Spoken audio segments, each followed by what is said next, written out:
Então hoje é dia 3 de janeiro de 2022, começar a trocar, trocar o ano, né? Você sempre se engana no comecinho. Então a gente gostaria de começar a discutir sobre, então, oscilações. Como sempre, gente, qualquer coisa me interrompa em qualquer momento, tá? Não estou vendo mais o chat aí. Então veja só, uma das nossas discussões aí, quando a gente estava tratando de movimento usando energia, foi o seguinte, né? Quando você tinha então um gráfico de potencial como função da posição, e vamos supor que o nosso gráfico tinha então um comportamento desse tipo aqui assim, por exemplo, fixada lá então uma certa faixa de energia, que essa energia aqui então, lembra, né? A gente sabia que valia alguma coisa do tipo massa vezes velocidade ao quadrado sobre 2, que era a nossa energia cinética, mais energia potencial, né, que seria então aquele nosso V de x, isso era igual a uma constante no tempo. Fixado então velocidade no início do nosso movimento e a posição no início, você tem essa grandeza E que não muda com o passar do tempo. Então, quando a gente fixava aqui um certo valor de energia, a gente conseguia prever quais eram as regiões possíveis que sua partícula conseguia acessar por conta da própria lei de conservação, né? Porque a partir dessa lei de conservação de energia, a gente tem direito de escrever mx ponto ao quadrado sobre 2, que é uma grandeza não negativa, né? Ela é maior ou igual a zero, e isso por sua vez igual a E menos V de x. Isso aqui então tem que ser maior ou igual a zero. E isso limita então, uma vez fixada a energia, isso limita as regiões espaciais que sua partícula pode atingir. Nesse nosso caso particular aqui, a gente vê que a partícula tem que ficar presa entre esses pontos que eu vou chamar, por exemplo, aqui de x1 e x2, digamos, porque um ponto, por exemplo, com coordenada x maior do que x2 implica que o nosso potencial é maior do que a energia, e isso quebra aquela nossa restrição que está ligada diretamente com a própria conservação da energia. Certo? Mesma coisa para o lado à esquerda de x1, né? Então, se você tiver uma coordenada x que for menor do que x1, naquele ponto lá o seu potencial é maior do que a energia, quebrando essa nossa restrição aqui. Então a partícula de fato ela fica confinada a essa região entre x1 e x2. Esse ponto de mínimo aqui do potencial eu vou chamar de x0. E o que a gente vai fazer agora vai ser discutir o que poderia acontecer quando nós estamos nessa região no entorno do nosso x0. Então, vamos escrever assim, nosso potencial ele pode ser escrito como, ele é uma função de x, então eu vou fazer o seguinte, eu vou me perguntar o que acontece quando eu dou um salto a partir dessa minha posição x0 aqui, e vou chamar essa minha coordenada de posição a partir do x0 de q, por exemplo, uma função do tempo, né? Q de t. E aí o nosso potencial ele vai ser escrito então como potencial calculado no ponto x0 mais um certo q, não vou escrever a notação, a dependência de q com o tempo aqui. Isso, por sua vez, a gente sabe que o nosso potencial é uma função bem comportada, ele pode ser escrito então como? Então a gente sabe, né? A função, a gente expande essa nossa função em uma série. Você sabe que a função calculada então no ponto mais o incremento, então é igual aproximadamente, igual não, aproximadamente não, igual, né? A função no ponto mais aí a derivada da função calculada naquele ponto vezes o incremento mais, aí começam os termos de ordem superiores, né? Mais 1 meio, 1 sobre 2 fatorial, na verdade, né? Derivada segunda do potencial calculada naquele ponto, então, x0, vezes o nosso incremento aqui ao quadrado, mais termos de ordem superiores, então aqui eu vou escrever assim, O, com esses termos aqui, dependendo de pelo menos um Q ao cubo, né? O próximo termo seria 1 sobre 3 fatorial, derivada terceira do nosso potencial, naquele ponto x0, vezes Q ao cubo, e assim sucessivamente. Agora, olha, vamos olhar para essa nossa expressão aqui com um pouquinho mais de cuidado.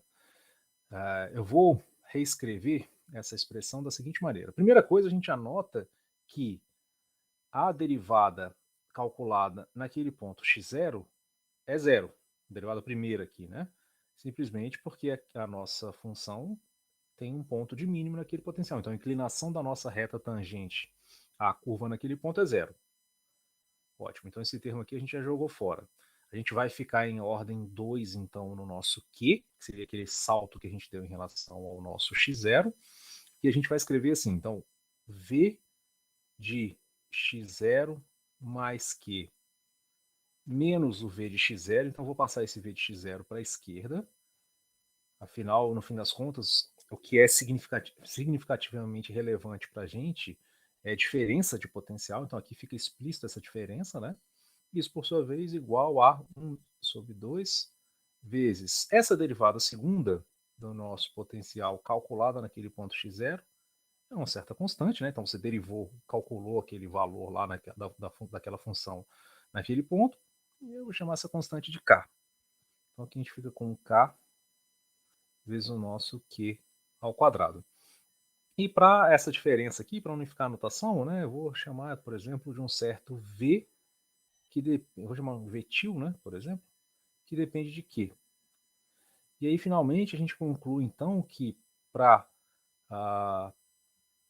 essa região próxima ao nosso ponto x0, a gente sabe que o nosso potencial, então, em torno daquela coordenada, descrito para aquela coordenada aqui, que seria, então, pontos próximos ao nosso x0, o nosso potencial ele tem uma cara bem conhecida, que é o próprio típico de uma oscilação, né? E claro que essa palavra, por enquanto, ainda é vazia, mas a gente já vai escrever equações de movimento e resolvê-las e concluir que, de fato, a nossa partícula oscila no sentido técnico mesmo da palavra, né? Então ela tem um período bem definido de oscilações em torno dessa nossa posição de equilíbrio estável, né? Então a gente sabe também que esse ponto x0 aqui ele tem uma peculiaridade, né, que é o seguinte: se nós traçarmos retas tangente à nossa curva de potencial para pontos aqui afastados do nosso x0, entre x1 e x2,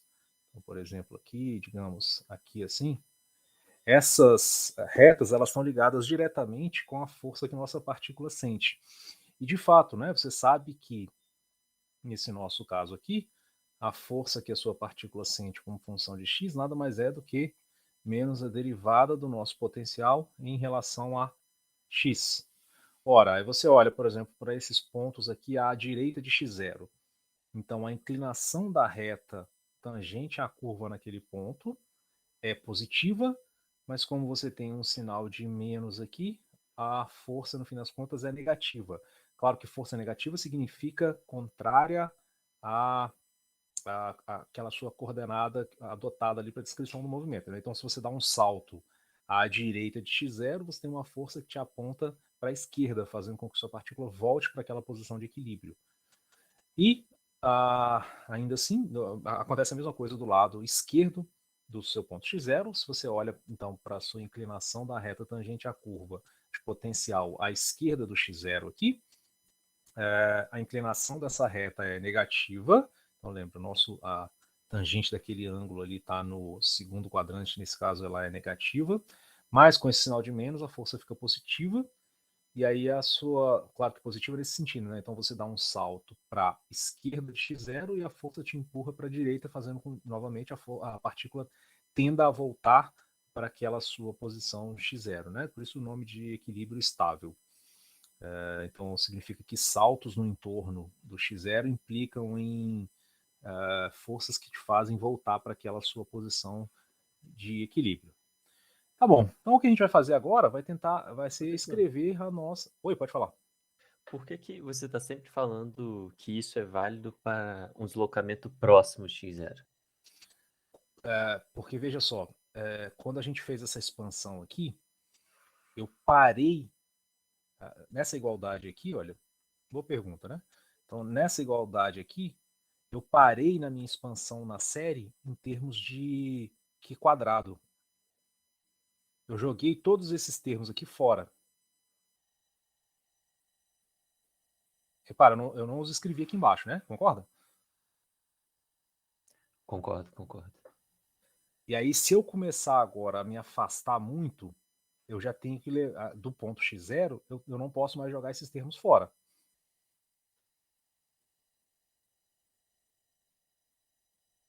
Entendeu a ideia ou não? Entendi, entendi. Você tirou um pouco da sua Aí, precisão, então por conta disso você tem que se restringir. isso, exato, exato. Bom, a gente faz isso, é muito comum fazer modelagem assim, né? Você tem uma certa função, você não sabe qual é a cara dela, mas você tem algum parâmetro lá na sua descrição que te permite expandir essa sua função em série. E aí você fala, ó, vamos olhar em primeira aproximação, o que eu tenho aqui? Tá, mas em primeira aproximação, o primeiro termo é zero. Vou dar um salto a mais. Qual que é o próximo termo da minha expansão? O que ele significa? Pô, beleza, como eu sei que esse parâmetro é pequeno nesses. Claro que pequeno tem que dizer o que significa em cada contexto, né? E aí você, então vou só até esse segundo termo aqui. No nosso caso, a gente está indo explicitamente até o segundo termo, porque se a gente parasse na nossa aproximação em primeira ordem, a gente sabe que aquele termo é nulo, né? Então não ficaria, esse termo aqui simplesmente não ia ter sentido. Aí eu também não ia aproximar a minha função por uma constante. Aí eu vou até o próximo termo aqui da minha expansão. Mas aí o que eu fiz? Eu fui até o termo de segunda ordem, que é quadrado. Joguei aqueles outros termos fora. Se eu quisesse for um pouco mais, quisesse ser o mais preciso possível, aí eu deveria levar aqueles outros termos em consideração, mas eu já não teria mais essa aproximação da minha função como uma parábola aqui no entorno do meu x0. No fundo, o que eu estou fazendo é isso, né? Olha, o que essa minha conta diz é que em torno do meu ponto x0, eu estou aproximando meu potencial por uma parábola. Aí você nota, claro, que essa aproximação ela só vale. Eu estou fazendo um desenho aqui, é só um rascunho, mas você nota que ela só vale nessas regiões aqui próximas ao x0. Se eu começo a me afastar muito, a minha aproximação deixa de valer.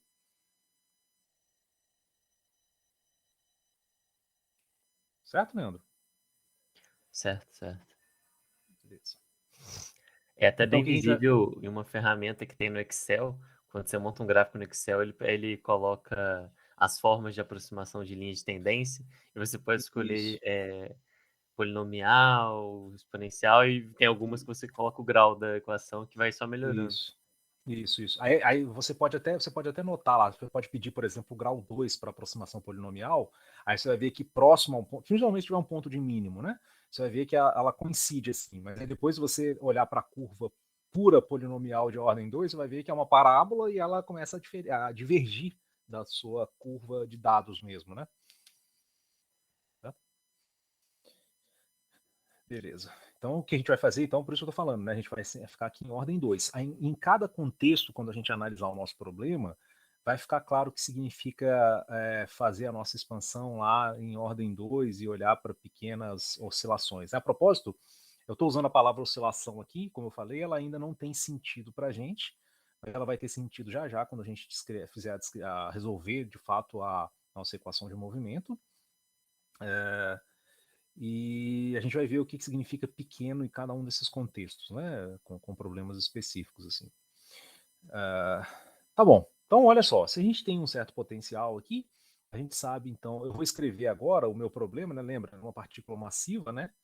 Massa m na presença daquele potencial, vou tentar escrever a segunda lei de Newton e vou fazer isso em função, como a gente tem feito aqui, em função dessa minha coordenada Q. Talvez um comentário que vale a pena ser feito aqui também é que eu estou escrevendo essa diferença aqui e eu sei que o que tem significado físico é a diferença de potencial. Né? O potencial num ponto só ele não tem muita interpretação. O que vale para a gente é a diferença. E de fato, olha, a gente sabe que força, no fim das contas, ele é escrito como menos a derivada do nosso potencial em relação a x. E aí eu posso trocar então o potencial por um potencial mais uma certa constante e a força continua sendo a mesma, porque como tem uma derivada aqui, essa constante não tem significado físico para a força, né? Então você pode dar um salto de potencial, mas a força continua sendo a mesma. Você tem essa arbitrariedade, né? Exatamente por conta dessa conexão entre força e potencial ser dada por essa derivada aqui. Então, quando eu escrevo potencial um ponto mais um incremento, né, com um certo incremento constante, ele não tem significado físico, né? Por isso eu escrevi aqui essa igualdade, escrevendo então o meu Q, o meu V como função do Q, a menos essa diferença, então essa diferença ela não tem significado físico, né? Eu tenho essa liberdade para trocar de potencial num ponto para um ponto mais um certo incremento constante, e aí a força, que seria a nossa, que dá origem mesmo ao movimento, né, ela continua sendo a mesma. Então o que eu vou fazer agora? Eu vou escrever a nossa segunda lei de Newton para a nossa partícula sob a ação desse potencial Q. Então a gente tem alguma coisa do tipo massa vezes aceleração, seria aquele nosso Q, dois pontos, igual a força, e força nesse caso é menos a derivada do nosso potencial agora τ em relação a Q, que é no fundo. Então, lembra, já estou usando, já usando essa nossa aproximação lá para pontos próximos àquele ponto de mínimo. Então, isso aqui, no fim das contas, vira para a gente, dado que o nosso potencial é meio de K quadrado, isso aqui é aparece aquela expressão típica de lei de Hooke, né? Então, menos K Q, força proporcional ao próprio deslocamento, e esse sinal de menos indicando que essa força é uma força restauradora. Que a nossa tarefa agora, gente, é resolver essa equação diferencial de segunda ordem, homogênea.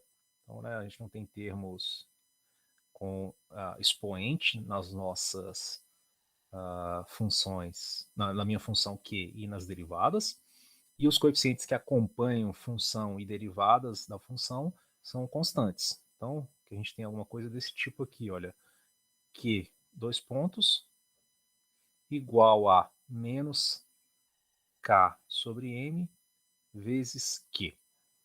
Então, alguns comentários aqui. Primeiro de ordem física, depois de ordem matemática. O primeiro é o seguinte, pergunta, quais são as unidades dessa grandeza K sobre M? Olhando para essa nossa equação aqui, segunda lei de Newton, então, pergunta. Segunda menos 2? Segunda menos 2, né? Você fez alguma conta ou você só olhou para a equação? Eu olhei pela equação, comparando Q com Q. Exato. Então você tem Q de um lado, Q do outro, beleza. Aí aqui tem uma derivada segunda, tem um segunda menos 2. Do lado de cá tem que ter segunda menos 2 também, afinal essas coisas são iguais, né? Tem que estar balanceado. Então K sobre M, de fato, tem segunda menos 2. Se você usasse, de fato, lembrasse das unidades lá, do constante de mola, etc., de fato você vai chegar no segunda menos 2, né? Então vamos ver aqui. A gente poderia fazer essa conta. Vamos fazer com todos os detalhes aqui. K é Newton por metro, né? Lembra lá, força, né? K aqui, então é Newton por metro, né? Nosso Q é coordenada de posição dado em metros. Então a gente ficaria aqui com o Newton, por sua vez, é quilograma vezes metro por segundo ao quadrado, e aquele fator por metro. Beleza. Não vamos confundir também o M de massa com o Mzinho de metros aqui à direita, tá? E a massa no denominador é dada, então, em quilogramas. Então, os quilogramas aqui se cancelam, o metro se cancela e sobra segundo a menos 2, como bem previsto aí. Né? Então, a gente olhou para a nossa equação e conseguiu dizer que, de fato, aquela constante é dada por segundo a menos 2. Então, olha, isso sugere para a gente chamar essa combinação de uma certa grandeza ao quadrado. Então, eu vou chamar assim, olha, eu vou definir um certo ômega zero ao quadrado, eu vou chamar essa constante aqui de K sobre m de ômega zero. Então, essa nossa equação ela vira Q dois pontos mais um certo ômega zero ao quadrado vezes Q igual a zero. Perfeito. Então, esse é o primeiro comentário. Né? Isso aqui a gente vai ver que, de fato, estou chamando de ômega aqui, porque, de fato, ele vai ter interpretação como a nossa frequência de oscilação da nossa partícula na presença daquele potencial em torno do nosso ponto de mínimo. O segundo comentário, gente, é de ordem matemática, vamos chamar assim.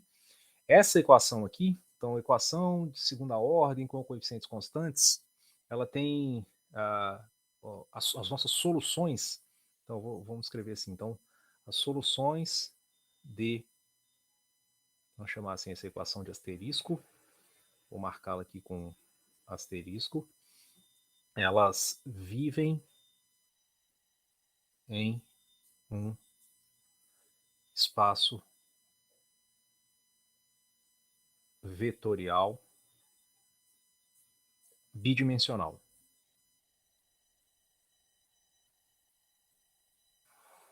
O que significa isso, a propósito? Tem muitas informações aqui. O que significa dizer que você tem o que significa espaço vetorial? Qual a definição de um espaço vetorial?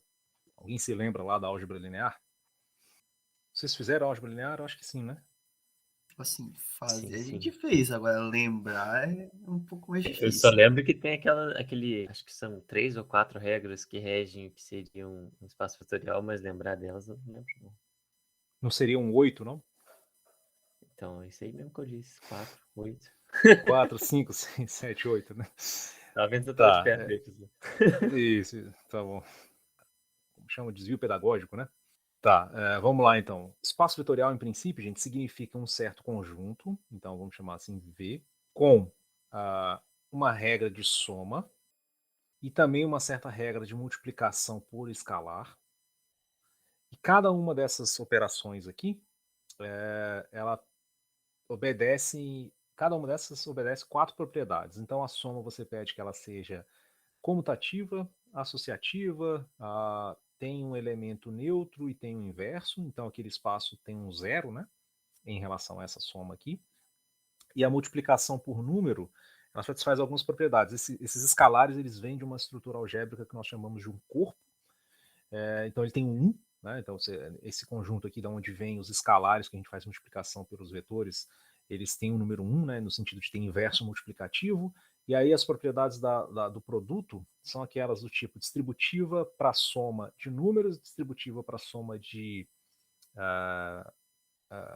escalares, de vetores e de escalares, então, além de 0 vezes vetor é igual a 0 vetor, então 0 número vezes 0 vetor é 0 vetor, e 1 número, né, vezes um vetor dá o próprio vetor. Então são essas 8 aí, no fim das contas. Parece assim, muita coisa, mas no fim das contas é essa. Mas o importante mesmo para a gente é o tal da soma.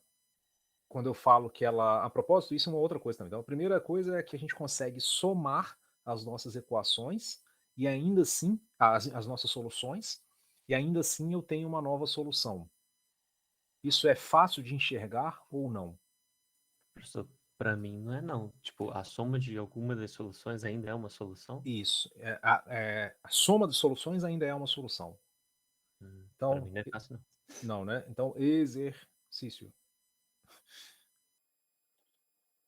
Sejam Q1 e Q2 soluções de asterisco. Outra pergunta ainda. Dada uma função, ela ser solução de uma equação diferencial, é claro o significado ou não? Também não, Leandro, imagino? Na prática, até que é, porque são, tipo, é uma função que se você colocar na equação, ela resolve ela. Isso, exato.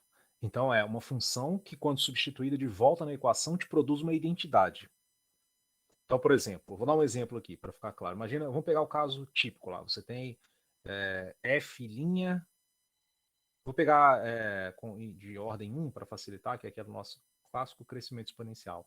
Então, f' menos f de x igual a zero. E você sabe que o seu f de x, então uma possível solução, vou chamar de g aqui, ou melhor, até um e aqui de x, igual a e elevado a x. Aí a pergunta é, essa função e de x, que é a nossa exponencial, ela é uma solução ou não?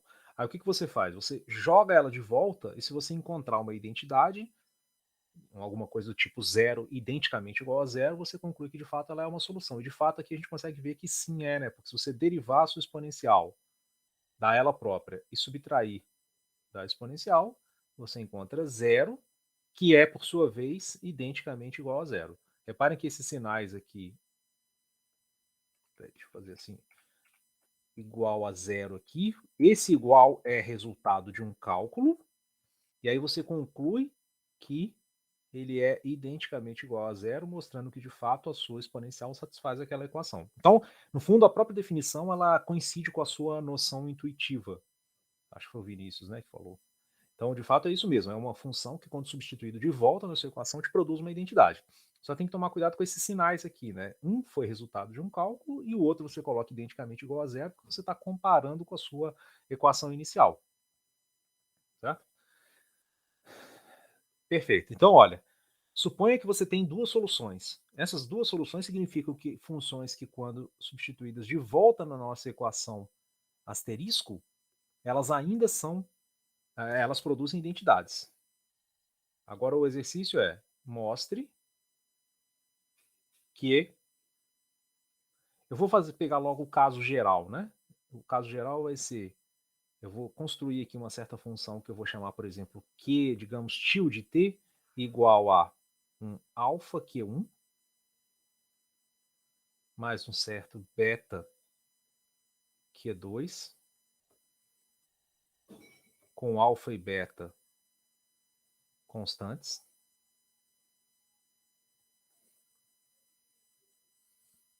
É uma solução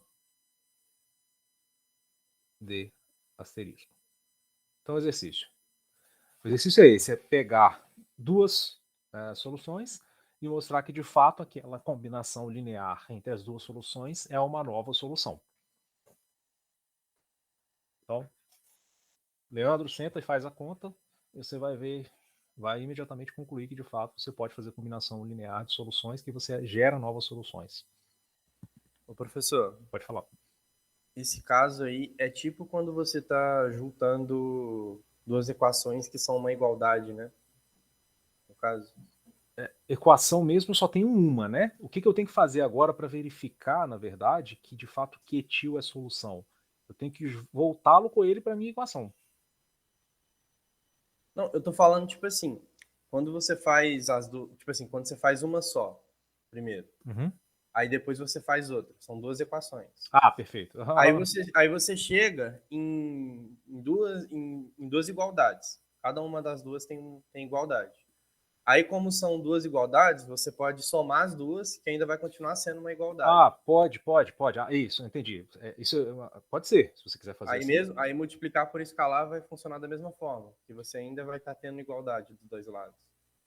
Isso que eu tô querendo dizer. Eu não sei se eu entendi bem, mas eu acho que é porque a multiplicação por escalar está ligado com você conseguir colocar essas constantes aqui em evidência nessa sua dinâmica toda, né? Nessa sua tentativa de solução. Sim, sim. Tá, então beleza. Sim, se a gente tá, se essa é a nossa discussão, a resposta é sim.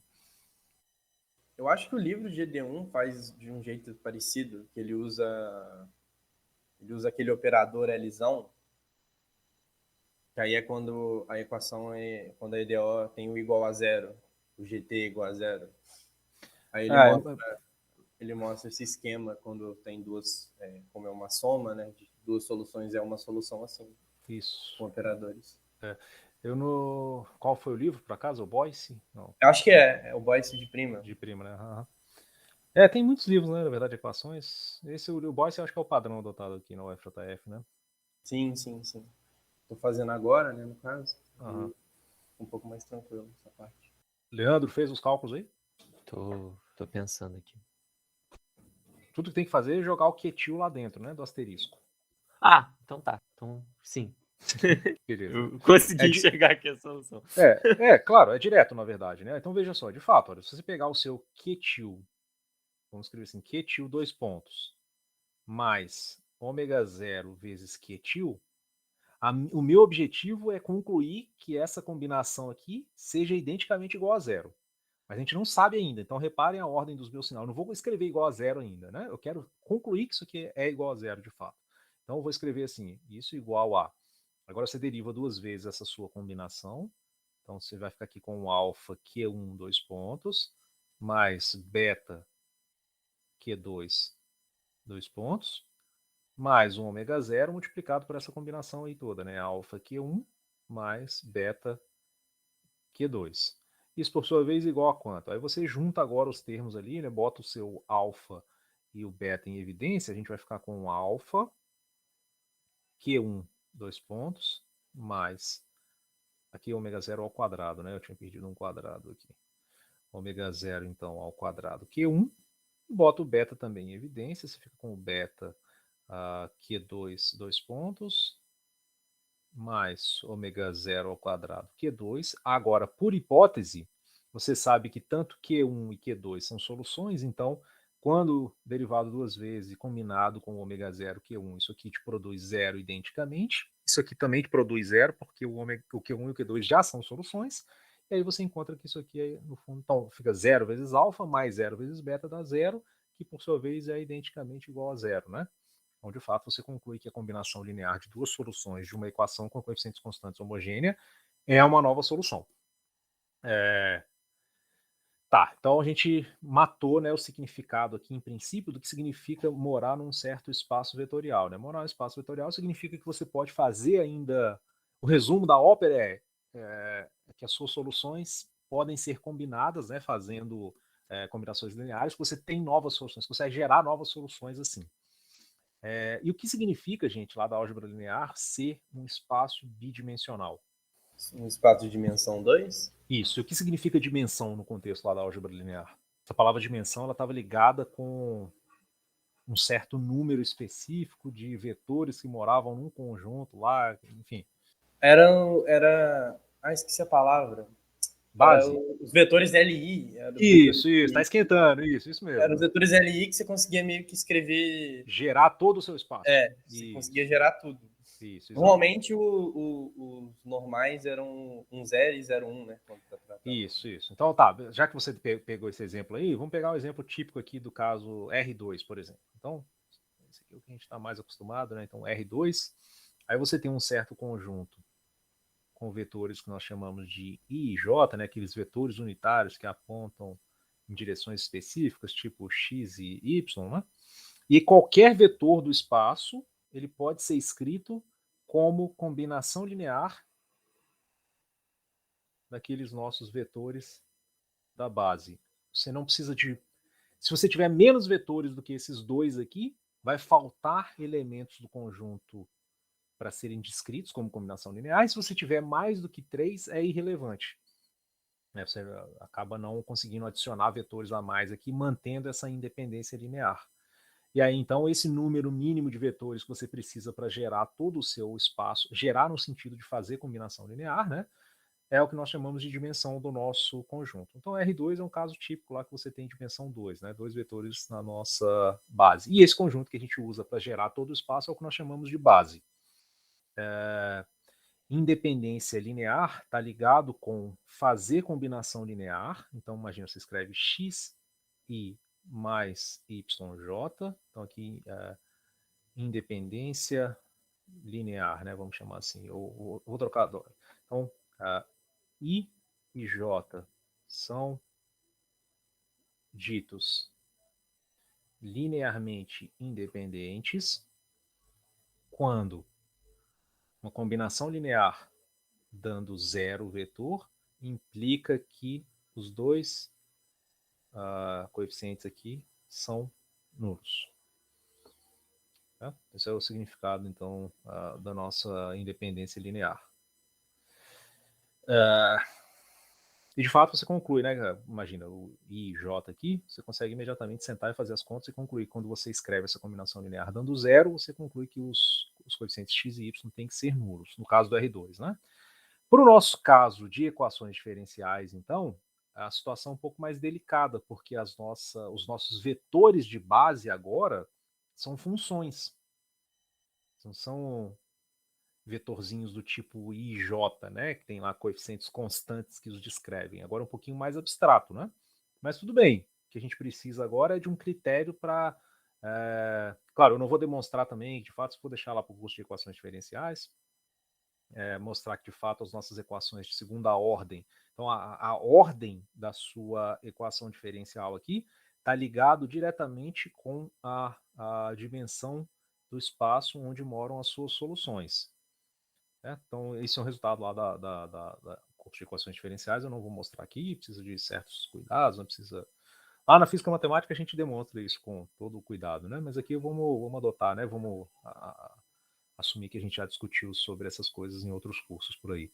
Então, de fato, a ordem da nossa equação diferencial está ligada diretamente com a dimensão daquele espaço onde moram as nossas soluções. E existe um critério prático para a determinação se as suas soluções que você obteve são linearmente independentes. Vou até colocar vamos fazer uns cortes aqui. Queria continuar com essas observações, então vou chamar aqui de letra C.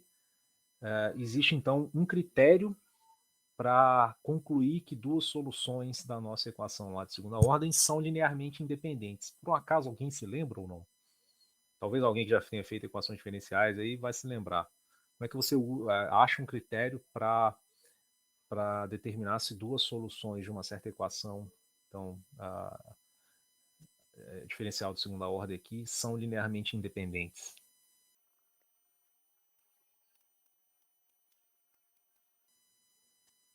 Verificar se uma é múltipla da outra agora não adianta mais, né? Não. Existe um critério prático. Eu vou escrever aqui, e aí a gente... o critério é o seguinte, a gente calcula o que nós chamamos lá de determinante de Vronsky ou Vronskiano. E o critério prático é o seguinte, né? Então você pega as suas duas soluções e escreve explicitamente assim, Q1, Q2, Q1 ponto, Q2 ponto, e isso tem que ser diferente de zero. Lembram disso ou não?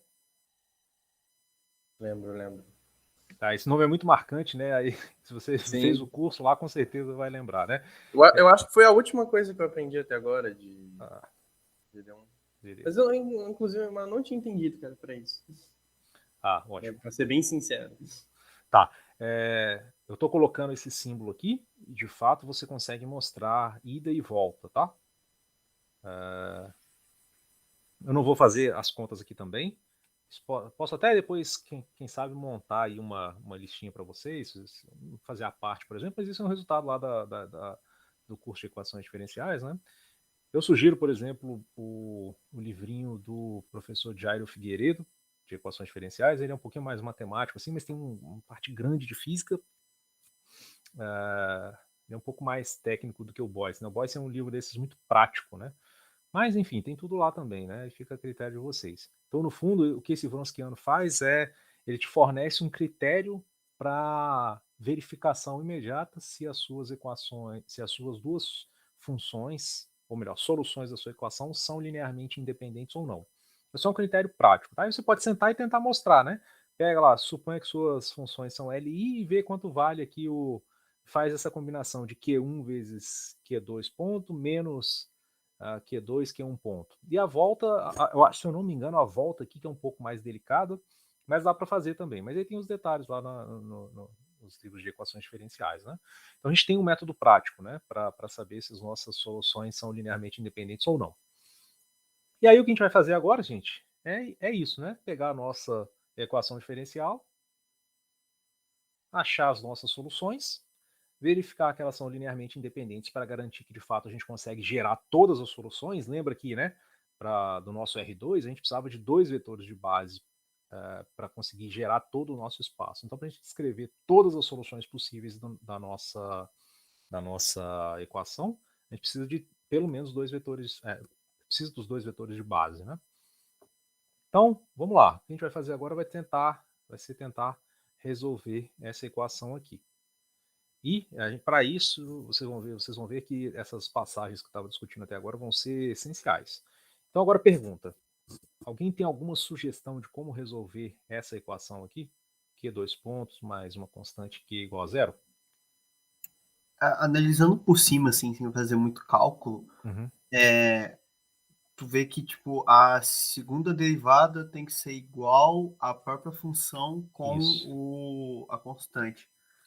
Aí, analisando mais ou menos, daria algo, um seno, cosseno ou exponencial. Isso. As derivadas vão se repetir. São cíclicas, né? Isso, exato. A sugestão é essa mesmo. Então, olha só, você poderia pensar com seno ou cosseno, você tem toda a razão, se você derivar o seno 2 vezes, ele vai te dar menos uma constante vezes o seno, ou o cosseno também, aí você pode ficar entre uma e outra, ou você poderia pensar assim, já que eu estou vendo que essa minha equação, eu derivo, ainda caio dentro da minha própria função, né, seria essa a ideia aqui dessa equação, eu vou escrever assim, vou dar um chute, mas não é um chute totalmente aleatório, eu vou escrever assim, meu Q de T, uma possível solução vai ser igual a um E elevado a uma certa constante vezes o T.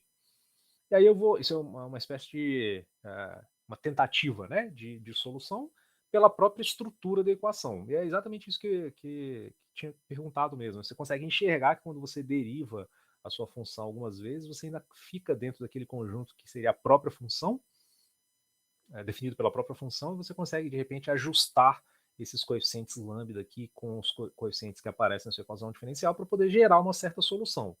E aí, olha só, quando você deriva isso aqui duas vezes, a gente fica com a derivada primeira, né? Seria um lambda vezes e elevado a lambda t. Deriva de novo, você fica com o quê? Dois pontos, igual então a um lambda quadrado vezes e elevado a lambda t.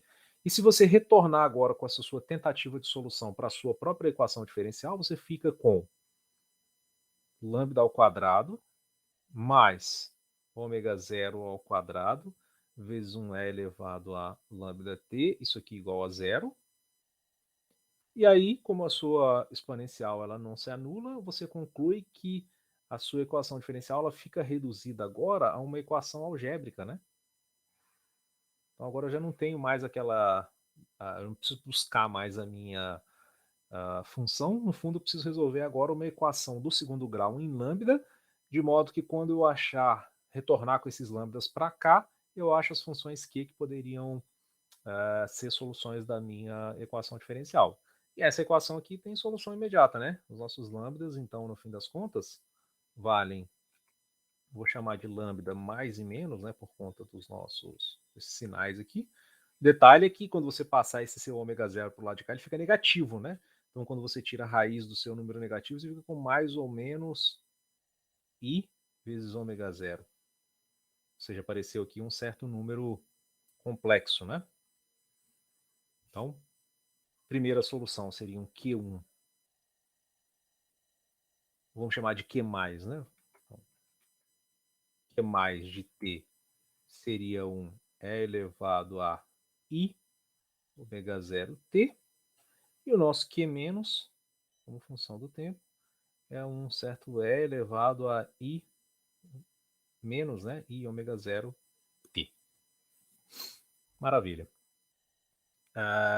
Acontece que, no fundo, a gente sabe, então, tem lá uma certa expressão bem conhecida naquela fórmula de Euler que conecta a minha exponencial com uma certa combinação lá de funções trigonométricas. Alguém se lembra qual era ou não? Eu pessoalmente não lembro, não. Escrever Cosseno seno e de cosseno em ômega função t de... mais i seno de ômega t. Isso. Cosseno de ômega 0t mais i seno de ômega 0t.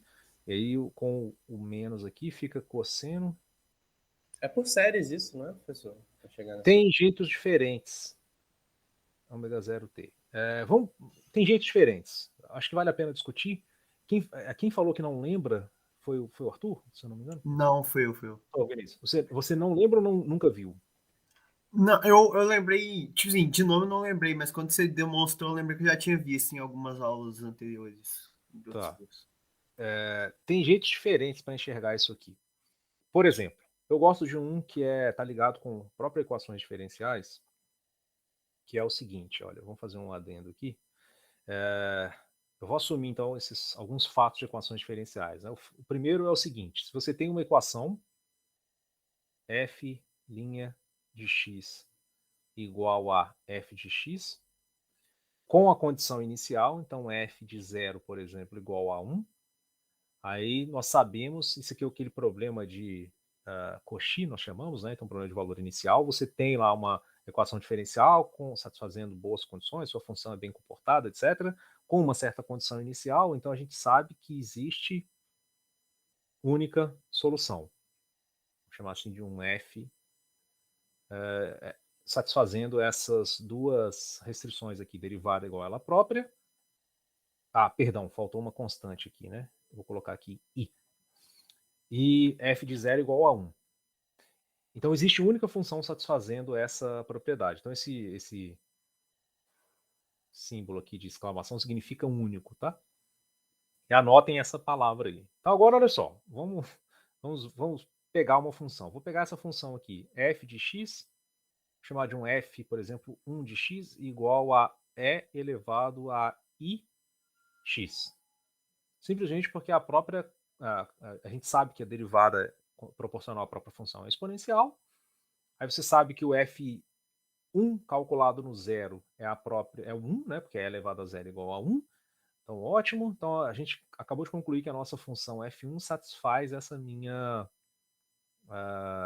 as duas condições aqui, né? A própria equação diferencial e também a condição inicial. Agora eu vou pegar um f2 de x, né? Só para deixar claro aqui que o que eu falei foi que f1' é igual a i vezes f1 e f1 calculado no zero é 1. Maravilha. E o f2 agora eu vou pegar uma combinação cosseno de x mais i seno x. Aí agora você pega o seguinte, deriva. f2' vale quanto? Aí você pega a derivada do cosseno é menos seno. Derivada do seno é cosseno, né? Tem aqui um i é uma constante. Maravilha. Aí esse menos 1 aqui eu vou escrever como i ao quadrado. Né? Lembra a nossa unidade imaginária. E eu vou colocar o i em evidência agora. Sobra exatamente cosseno de x mais i seno de x. Ora, mas isso aqui é a própria f2. Ou seja, derivada igual a i vezes f2. E o f2 de zero é cosseno de zero é 1, seno de zero é 0, não dá 1. Então, olha só, tanto a minha função f1 quanto a minha função f2 satisfazem a mesma equação diferencial com a mesma condição inicial. Então, veja, a equação diferencial é essa com essa condição inicial, e todas as duas satisfazem tanto a própria equação quanto a condição inicial. Ora, mas a gente tinha acabado de afirmar lá como resultado do nosso curso de equações diferenciais que existe uma única solução. Se você está me exibindo duas, o que eu posso concluir disso tudo? Que elas são iguais, né? Não é isso? Entenderam a ideia, gente?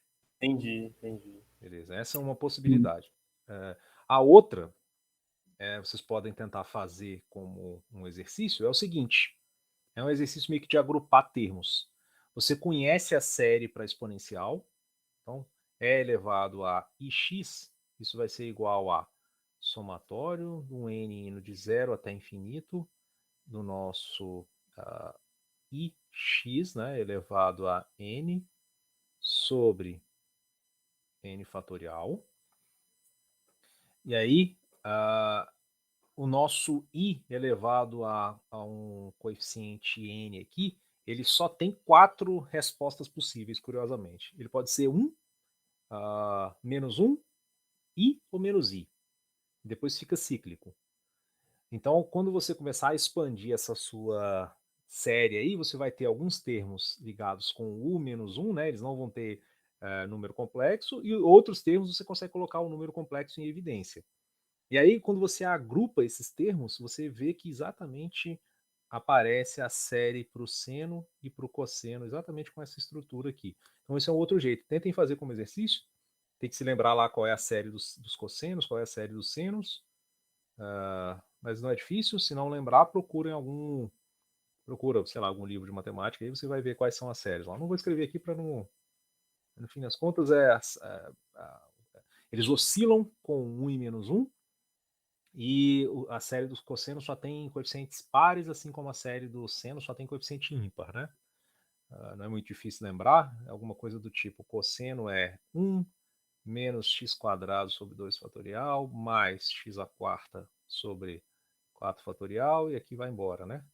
E a série do seno seria alguma coisa do tipo x menos x ao cubo sobre 3 fatorial, mais x a quinta sobre 5 fatorial, e vai embora. Então, aí você consegue agrupar os termos aqui dessa série e ver que dá exatamente aquela combinação bem específica ali de cosseno mais i seno. Então existe essa conexão profunda entre trigonometria e números complexos, né? E por que estou falando isso? Porque agora, olha só, a gente achou, voltando aqui para o nosso problema, né? Nós achamos uma certa solução que tem números complexos envolvidos. A gente está chamando as nossas soluções aqui de Q mais e Q menos. Mas as soluções, em princípio, estão morando num espaço complexo, né? Mas eu não quero isso, eu quero soluções reais, né? Eu vou medir lá, né, a minha posição da minha partícula usando uma fita métrica, por exemplo. Então, não tem muito sentido escrever soluções complexas. E, de fato, a gente consegue matar essa dependência desse número complexo aqui que apareceu nas minhas soluções, fazendo combinação linear de soluções. Por isso esse resultado anterior que eu tinha pedido para vocês, olha. Olha bem para cá. Vamos chamar essas duas soluções aqui de 1 e 2, né? Se eu somar as minhas duas soluções, eu consigo matar o meu essa parte que depende do i seno, ela some e eu consigo achar o meu cosseno em função das minhas exponenciais complexas. E eu consigo fazer a diferença entre as duas e eu consigo matar também aquele cosseno, né? E passo o 2i dividindo e sobra um seno. Então veja só, qual que é o truque aqui, né? Então eu vou escrever assim, olha, Q1 agora de t, eu vou escrever como 1 meio de Q mais Q menos de t. Isso dá quanto? Se nós somarmos as nossas duas soluções e dividir por 2, lembra, o i seno com o menos i seno morre, sobram 2 cosseno dividido por 2 dá o próprio cosseno de ômega 0 t. E se eu fizer agora, né, a partir daqui, né, foi assim. Se eu fizer agora a diferença, eu vou chamar de um Q2 de t aqui. Se eu fizer agora 1 sobre 2i, espertamente, né, vou fazer 1 menos 2. Então, quando você faz essa menos essa, você mata o sinal de menos aqui. Então fica 2i, mas você está dividindo por 2i, então seria alguma coisa do tipo Q mais de t menos Q menos de t. Isso dá o próprio seno de ômega 0 t. Agora eu pergunto para vocês, Q1 e Q2 são soluções da minha equação diferencial inicial lá que a gente estava tentando resolver? Sim, porque elas são soluções, somas das soluções antigas, Exato, exatamente. multiplicadas a uma constante, né? As constantes aqui, alfa e beta desse nosso resultado anterior, são bem conhecidas, né? No primeiro caso é 1 meio, o alfa e o beta são iguais a 1 meio, e no segundo caso o alfa é 1 sobre 2i e o beta é menos 1 sobre 2i. Então, eu fiz combinação linear das minhas soluções para gerar novas soluções. Então, de fato, dada que eu tenho duas soluções, combinação linear com certeza vai ser uma solução também. E aí a gente conseguiu aqui, olha, um par de funções reais, então não preciso me preocupar agora com essa minha solução ser complexa, né, para você não se preocupar lá quando está trabalhando com números complexos. Então agora suas soluções são de fato reais e elas formam, tem um parzinho, né? Agora pergunta, essas duas soluções são linearmente independentes? Para saber isso, o que a gente tem que fazer é calcular o nosso Wronskiano aqui para saber se a gente consegue. Eu já tenho duas soluções, né? Então, em princípio, eu sei que meu espaço é bidimensional, preciso só descobrir agora se essas duas funções são ou não linearmente independentes. E a gente tem um método prático que é calcular o nosso Wronskiano aqui. Então, vamos calcular o nosso Wronskiano de Q1 e Q2. Ele é dado, então, por... Você pega Q1 e Q2. Então, Q1 aqui seria, então, cosseno de ômega 0t. Aqui, seno. 0t. Aí agora a próxima linha são as derivadas, né? Então, a derivada do cosseno vai dar um menos ômega 0 seno.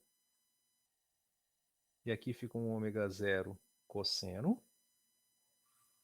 E aí, quando a gente calcula o determinante, você fica com o ômega 0 cosseno ao quadrado, menos aqui, então fica mais, então a gente ficou com cosseno ômega 0 t ao quadrado, mais seno, né, quadrado de ômega 0 t, é seno ao quadrado mais cosseno ao quadrado é igual a 1. Então o Wronskiano dá o próprio ômega 0, que é diferente de zero, né? Lembra que esse ômega 0 aqui é aquela combinação lá, raiz de K sobre M, né? Nós tínhamos chamado antes, olha. Então, finalmente, ganhamos aí duas soluções que são linearmente independentes, né? Então, voltando aqui para baixo, então, vamos escrever assim, a nossa equação que a gente está querendo resolver, Q2 pontos, mais ômega 0 Q igual a zero. Então, isso implica que as minhas soluções, então, solução geral, ela pode ser escrita como combinação linear das minhas soluções linearmente independentes encontrada, e essas duas soluções, no fim das contas, são os senos, são o seno e cosseno. Então aqui a gente vai ter alguma coisa, uma constante do tipo A, seno de ômega 0t, mais B, cosseno de ômega 0t. Dúvidas? Perguntas?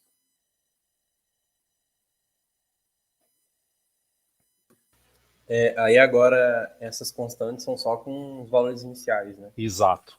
Tá. Quantas condições iniciais eu preciso? Duas. Então, lembra, né? Isso também está ligado com a ordem da sua equação diferencial. Você pensa que você tem que integrar duas vezes, né? Então, de fato, você precisa da condição inicial tanto para posição quanto para velocidade. Fixadas essas duas condições iniciais, você consegue achar suas duas constantes A e B. Mas a solução geral é combinação linear das suas duas soluções linearmente independentes. Pergunta: essa função aqui, que é a combinação linear de seno e cosseno, é uma função periódica que oscila ou não? A resposta é sim, e essa conta também acho que vale a pena fazer aqui uma vez com vocês, de uma vez por todas. Eu vou transformar essa expressão aqui, Q de t, em uma solução só, mas em termos de uma certa amplitude e uma certa fase. Então, olha só, essa expressão aqui ela pode ser reescrita, e todas as passagens que eu vou fazer aqui agora, gente, são ida e volta, tá? Então, olha só, vocês concordam que eu posso reescrever essa mesma expressão aqui da seguinte maneira. Vou pegar um número aqui, ele parece meio mágico, mas não é. Esse número é essa combinação de a² mais b². Então, vou multiplicar toda essa expressão por esse fator e vou dividir toda essa expressão por esse fator também. Olha, vou escrever assim, A dividido por raiz de a² mais b². Aqui fica um seno. Mais o b agora dividido. Vocês devem concordar comigo que eu não fiz alteração nenhuma no valor da minha expressão, né? Estou multiplicando numerador e denominador pelo mesmo fator. Então ela continua igualzinha ainda. Não alterei o valor da minha expressão. E agora, você nota que quando eu escrevo um a² mais b² raiz, isso nos remete a um certo triângulo, por exemplo, com uma espécie de triângulo auxiliar aqui, com catetos A e B, hipotenusa dada exatamente por aquela combinação a² mais b². E agora, eu vou usar, eu vejo que apareceu aqui essa combinação do tipo um cateto sobre hipotenusa, outro cateto sobre hipotenusa, e isso me remete a seno, por exemplo, de A mais B, olha só, porque aqui aparece um seno, aí eu poderia pensar que isso aqui é um cosseno, aí aparece aqui cosseno, eu poderia pensar que isso aqui é um seno, então de fato, olha só, pega esse ângulo aqui, olha, vamos chamar esse ângulo, por exemplo, de φ. Aí você imediatamente nota que a combinação de A dividido por raiz fica sendo, nessa parametrização aí que a gente escolheu, o próprio cosseno de φ, né? E do lado de cá, essa outra combinação, olha, é o próprio seno de φ.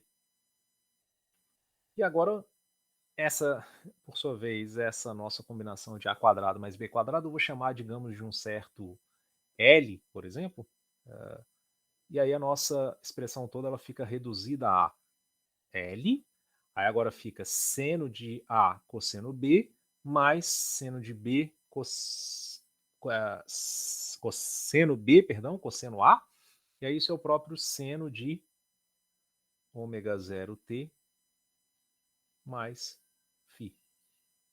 Então existe uma outra maneira prática para a gente escrever essa nossa combinação linear de senos e cossenos, que é escrever uma certa amplitude aqui L, o ômega zero ele já está amarrado pela própria estrutura do seu problema, né? Massa e constante de molas, você não consegue mexer, e aparece aqui uma certa fase. Agora, explicitamente, você consegue ver que a sua solução Q de T, escrita em termos dessas condições, dessas constantes L e φ, tem uma estrutura periódica bem típica agora, né? Você sabe agora, então, sua partícula oscila entre L e menos L, com uma certa fase aqui, φ. Esse termo fase significa, está ligado diretamente com a posição que sua partícula se encontra no começo lá, quando você pega o t igual a zero aqui, você vê que ela está lá dado por um L seno de φ, né? Seria a posição inicial da sua partícula. Você consegue concluir então que esse φ ele determina em qual ponto daquele seu L ou menos L a sua partícula está no início da sua trajetória. Isso é o que a gente chama de fase. E aí imediatamente aparece essa solução bonitinha aí pra gente, né? Então, escolher seno ou cosseno tanto faz, isso vai a gosto, né? Você poderia colocar também aqui, por exemplo, em vez de usar esse ângulo, usar, por exemplo, o ângulo de K, vamos chamar, digamos, de psi. Aí você ficaria aqui com cosseno, cosseno, seno, seno, aí você teria que pensar lá, ficaria um cosseno de ômega 0t menos psi, por exemplo. Mas é só questão de gosto, né? Então existe essa possibilidade também de escrever a sua solução explicitamente assim dado por essa combinação aí entre L e φ. E novamente aqui eu não mudei o número de constantes que eu precisava, né? Então eu precisava de duas constantes arbitrárias, tanto o L quanto o φ, que são também fixados pelas condições iniciais do nosso problema.